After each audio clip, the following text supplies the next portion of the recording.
दिल्ली में किसान आंदोलन का आज 18वां दिन। कृषि कानूनों को लेकर किसानों के तेवर और सख्त। किसान नेताओं ने आंदोलन को और तेज करने की दी चेतावनी। दिल्ली जयपुर हाईवे पर ट्रैफिक ठप करने की चेतावनी। हरियाणा में किसानों ने टोल प्लाजा को घेरने का आह्वान किया। गुरुग्राम और फरीदाबाद में पुलिस को हाई अलर्ट पर रखा गया। किसान नेताओं ने 14 दिसंबर को भूख हड़ताल करने की ठानी। आज 12 बजे सिंघू बॉर्डर पर किसानों की बैठक। किसान आज सुबह 11 बजे राजस्थान के शाहजहांपुर से ट्रैक्टर मार्च और जयपुर दिल्ली मार्ग को ब्लॉक करने के लिए निकलेंगे। आंदोलन की वजह से बंद दिल्ली नोएडा चिल्ला बॉर्डर को खोला गया। बॉर्डर से सभी बैरिकेडिंग्स हटाई गई। चिल्ला बॉर्डर 12 दिनों से बंद था। भारतीय किसान यूनियन भानु ग्रुप के नेता ने राजनाथ सिंह और नरेंद्र सिंह तोमर से मुलाकात की। भारतीय किसान यूनियन भानु ग्रुप के नेता की दोनों केंद्रीय मंत्रियों से सकारात्मक बातचीत हुई है, जिसके बाद रास्ता खोल दिया गया। 14 दिसंबर को देश भर में जिला मुख्यालयों पर किसानों का धरना प्रदर्शन। बीजेपी के मंत्रियों और नेताओं के घरों का घेराव होगा। किसान नेताओं ने बीजेपी नेताओं के बहिष्कार की धमकी दी। 14 के आंदोलन की प्लानिंग के लिए सिंघू बॉर्डर पर बैठक। एमएसपी को लेकर हरियाणा के डिप्टी सीएम दुष्यंत चौटाला ने दी इस्तीफे की धमकी। राजनाथ सिंह और कृषि मंत्री से की मुलाकात। राजस्थान, महाराष्ट्र और मध्य प्रदेश से ट्रैक्टर भरकर किसानों ने दिल्ली कूच किया। पंजाब से भी किसानों का जत्था दिल्ली रवाना। 14 दिसंबर के दिल्ली में और बिगड़ सकते हैं हालात। पंजाब से 1200 ट्रैक्टर ट्रॉलियों के साथ 50,000 किसान रवाना हुए। किसान अपने साथ 6 महीने का राशन भी लेकर आ रहे हैं। किसानों में फिरोजपुर और फरीदकोट के किसान शामिल हैं। प्रधानमंत्री ने फिर दिए संकेत। सरकार कृषि कानूनों को वापस नहीं लेगी। कृषि कानूनों से किसानों का होगा विकास। किसानों को कृषि कानून के प्रति जागरूक करने के लिए बीजेपी लाएगी देश भर में 700 से ज्यादा चौपाल। बीजेपी के चौपाल प्लान पर किसान नेता राकेश टिकैत ने कसा तंज। कहा, बिल लाने से पहले लगाना चाहिए थी चौपाल। राकेश टिकैत ने कहा कि अब 7,000 चौपाल से नहीं बनेगा काम। बोले, किसानों का बिल शहर की कोठियां नहीं गांव में बनना चाहिए। योगी सरकार का बड़ा फैसला। अब से राज्य में डॉक्टरों की डिग्री के बाद 10 साल सरकारी नौकरी करनी होगी। अगर डॉक्टर्स ने बीच में ही नौकरी छोड़ी तो 1 करोड़ रुपए का जुर्माना लगेगा। हॉस्पिटल में विशेषज्ञ डॉक्टरों की कमी पूरी होगी। पश्चिम बंगाल में विधानसभा चुनाव से पहले बीजेपी और टीएमसी में तनाव। उत्तर 24 परगना बीजेपी कार्यकर्ताओं पर हमला।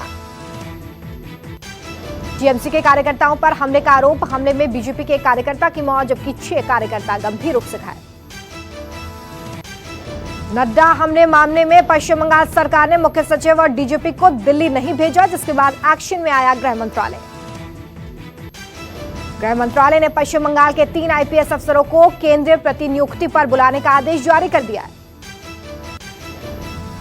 केंद्र सरकार की गुगली में फंसी ममता बनर्जी। तीनों आईपीएस अफसरों को दिल्ली भेजने के सिवा और कोई चारा नहीं। केंद्र का आदेश मानना जरूरी। एआईएमआईएम अब पश्चिम बंगाल विधानसभा चुनाव की तैयारियों में जुटी। एआईएमआईएम चीफ ओवैसी ने हैदराबाद में पार्टी नेताओं के साथ बैठक की। बैठक में पश्चिम बंगाल विधानसभा चुनाव को लेकर विचार विमर्श किया गया। बंगाल में ओवैसी अपनी पार्टी की सक्रियता बढ़ाएंगे। पश्चिम बंगाल में ममता बनर्जी का 14 दिसंबर से 3 दिनों का नॉर्थ बंगाल दौरा। 14 को सिलीगुड़ी में ममता के कई कार्यक्रम। ममता बनर्जी जलपाईगुड़ी और बिहार भी जाएंगी। 15 और 18 दिसंबर को दोनों जगहों पर करेंगी रैली। बंगाल चुनाव को लेकर बीजेपी की हर क्षेत्र पर पकड़ मजबूत करने की कवायद। पार्टी ने कई सेल के कन्वेंशनर से किया बदलाव। जम्मू कश्मीर में जिला विकास परिषद के लिए आज 6ठे चरण का मतदान। आज 31 सीटों पर डाले जाएंगे वोट। डीडीसी चुनाव के लिए आज जम्मू संभाग की 14 और कश्मीर संभाग की 17 सीटों पर मतदान। छठे चरण के चुनाव में कश्मीर की सभी सीटें अति संवेदनशील, सभी पोलिंग बूथ्स पर सुरक्षा बल तैनात। आज 7 लाख से ज्यादा मतदाता, 100 महिलाओं सहित 245 उम्मीदवारों के भविष्य का फैसला। अब तक 20 जिलों के कुल 280 निर्वाचन क्षेत्रों से 190 क्षेत्रों में मतदान संपन्न हो चुका है। ये 370 हटने के बाद पहला चुनाव। यूपी के मुख्यमंत्री योगी आदित्यनाथ ने गाजियाबाद के इंदिरापुरम में बने कैलाश मानसरोवर भवन का किया उद्घाटन। योगी ने देश के करोड़ों श्रद्धालुओं को दी बड़ी सौगात। योगी ने कहा, इस भवन का लोकार्पण करते हुए गौरव की अनुभूति हो रही है। कैलाश मानसरोवर भवन 70 करोड़ रुपए की लागत से बना। 2017 में इस भवन को बनाने के लिए आधारशिला रखी गई। 9000 वर्ग मीटर भूमि पर बने भवन में 100 कमरे बने हैं। कैलाश मानसरोवर जाने वाले यात्रियों को सभी सुविधाएं प्रदान की जाएंगी। उत्तराखंड के 4 धाम यात्रा और बाबा अमरनाथ की यात्रा पर जाने वाले श्रद्धालुओं को भवन में रुकने की सुविधा दी जाएगी। कोलकाता के लेक थाना इलाके में टॉलीवुड अभिनेत्री देवदत्ता बनर्जी का शव अपने ही घर में मिलने से हड़कंप। सुबह देर तक जब देवदत्ता को घर से निकलते नहीं देखा गया तो पुलिस को खबर की गई। पुलिस ने दरवाजा तोड़कर शव निकाला। शव के पास से खून के धब्बे मिले। फिलहाल पुलिस ने शव को पोस्टमार्टम के लिए भेजा है। मामले की जांच शुरू की। दिल्ली में 40 दिन पहले किडनैप हुई एक 15 साल की नाबालिग लड़की का रेस्क्यू। शादी का झांसा देकर किया गया था किडनैप। शुएब खान ने फेसबुक पर फेक प्रोफाइल बनाया। फेक प्रोफाइल से लड़की को अपने जाल में फंसाकर किडनैप किया गया था। देश में कोरोना के पिछले 24 घंटे में 30,005 नए मामले। पिछले 24 घंटे में कोरोना से 442 लोगों की जान गई।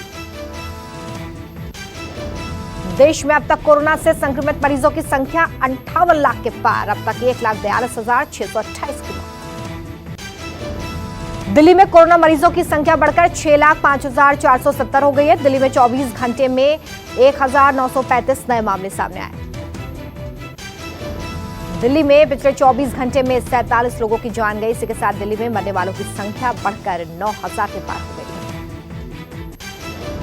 गुजरात में कोरोना मरीजों की संख्या बढ़कर 2,26,508 हो गई। पिछले 24 घंटे में 1,203 नए मामले सामने आए।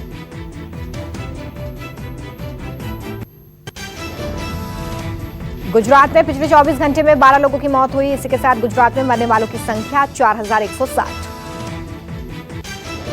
यूपी में कोरोना मरीजों की संख्या बढ़कर 5,64,132। पिछले 24 घंटे में 1,520 नए मामले। यूपी में पिछले 24 घंटे में 32 लोगों की जान गई। इसी के साथ यूपी में मरने वालों की संख्या बढ़कर 8,056। असम में पिछले 24 घंटे में कोरोना के 152 मामले सामने आए हैं। अब तक असम में कोरोना से 1,000 लोगों की जान गई है। हरियाणा में पिछले 24 घंटे में कोरोना के 1,006 नए मामले। हरियाणा में 24 घंटे में 11 लोगों ने दम तोड़ा। झारखंड में पिछले 24 घंटे में कोरोना के 189 केस सामने आए। कोरोना की वजह से किसी की मौत नहीं। पंजाब में कोरोना के पिछले 24 घंटे में 482 नए मामले सामने आए। कोरोना की वजह से पंजाब में 24 घंटे में 21 लोगों ने दम तोड़ दिया है। महाराष्ट्र में कोरोना के पिछले 24 घंटे में 4,259 नए मामले। 24 घंटे में कोरोना से 80 लोगों की मौत। मणिपुर में भी कोरोना के पिछले 24 घंटे में 177 नए मामले। कोरोना से मणिपुर में 2 लोगों की जान गई। उत्तराखंड में कोरोना के पिछले 24 घंटे में 728 नए मामले। उत्तराखंड में 10 लोगों की जान गई। दिल्ली में कोरोना वैक्सीन को लेकर तैयारियां तेज। बताया जा रहा है कि वैक्सीन आने के बाद 5 दिन में 1.5 लाख स्वास्थ्य कर्मियों को लगेगा टीका।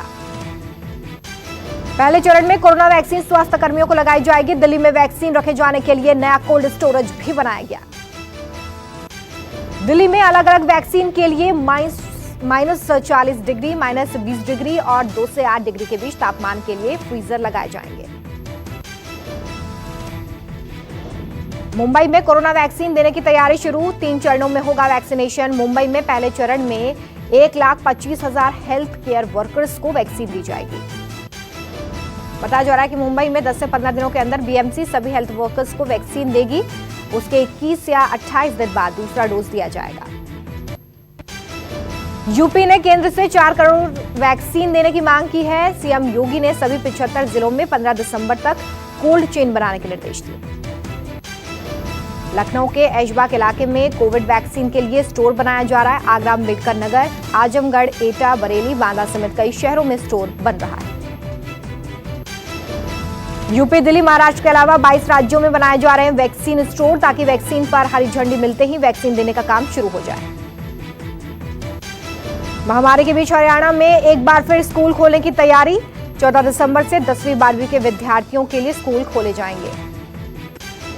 स्कूल आने से पहले छात्र को पहले अपने स्वास्थ्य की जांच करानी होगी। हेल्थ सर्टिफिकेट और अभिभावक के लिखित अनुमति के बाद ही छात्र को स्कूल में एंट्री मिल पाएगी। दुनिया भर में अब तक 16 लाख कोरोना संक्रमितों की मौत। 24 घंटे में सामने आए 7 लाख नए केस, 4 लाख लोग ठीक हुए। पूरी दुनिया में कोरोना का कहर बरकरार। 2020 के अंत तक कनाडा दे सकता है मॉडर्ना की वैक्सीन को मंजूरी।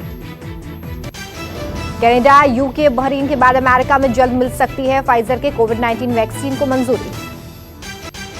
वैक्सीन को लेकर रूस ने किया बड़ा ऐलान। वैक्सीन के ट्रायल के लिए एस्ट्राजेनेका के साथ करार करने की घोषणा की। वैश्विक घरेलू मूल्य सूचांक में 54वें पायदान पर फिसला भारत। Q3 2020 सूचांक में टॉप पर बना रहा तुर्की। भारत वैश्विक घरेलू मूल्य सूचांक में 7 पायदान की हानि। Q3 2019 में भारत 47वें स्थान पर था।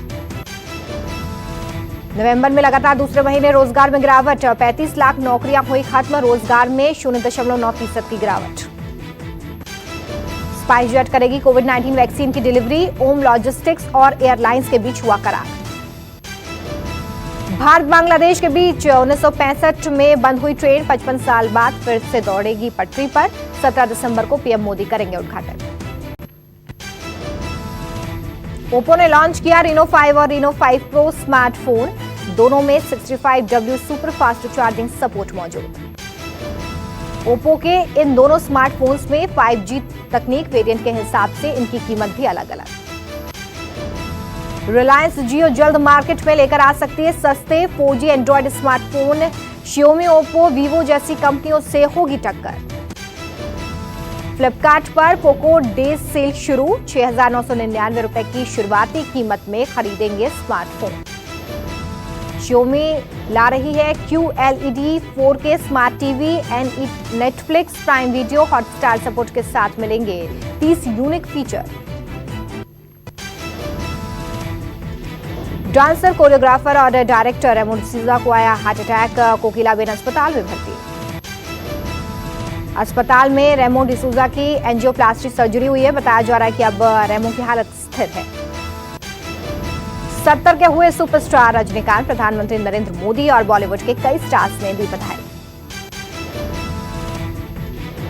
रजनीकांत के जन्मदिन पर उनके घर के बाहर लगा फैंस का तांता।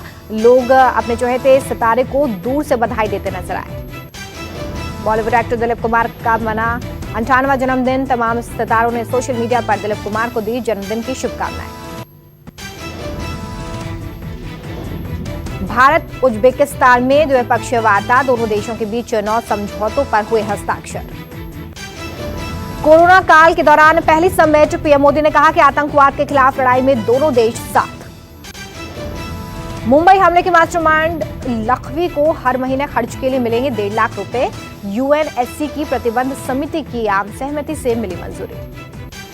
लखवी को खाना और दवाइयों के लिए मिलेंगे 95,000 रुपए। जरूरी खर्च की अनुमति देने को इमरान सरकार ने लगाई थी मोहर।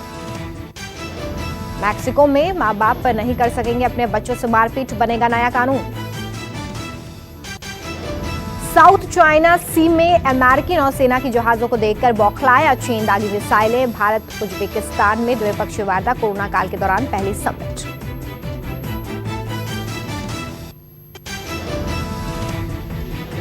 यूरोपियन देशों में भारी बर्फबारी से तापमान पहुंचा माइनस में। पब्लिक ट्रांसपोर्ट ठप। चीन में कोहरे प्रदूषण के कारण जमीन से आसमान तक ढका जियांगयांग शहर। भारतीय मूल के राजाचारी मून मिशन 2024 के लिए चुने गए। मिशन में पहली बार चांद पर महिलाएं भी जाएंगी। नमस्कार, मैं हूं मानक गुप्ता। अगर आपको हमारा ये वीडियो पसंद आया हो तो इसे लाइक और शेयर जरूर करें और हां, हमें सब्सक्राइब और फॉलो करना ना भूलें ताकि आप देश और दुनिया की कोई खबर मिस ना करें। तो जुड़े रहिए हमारे साथ और देखते रहिए न्यूज़ 24।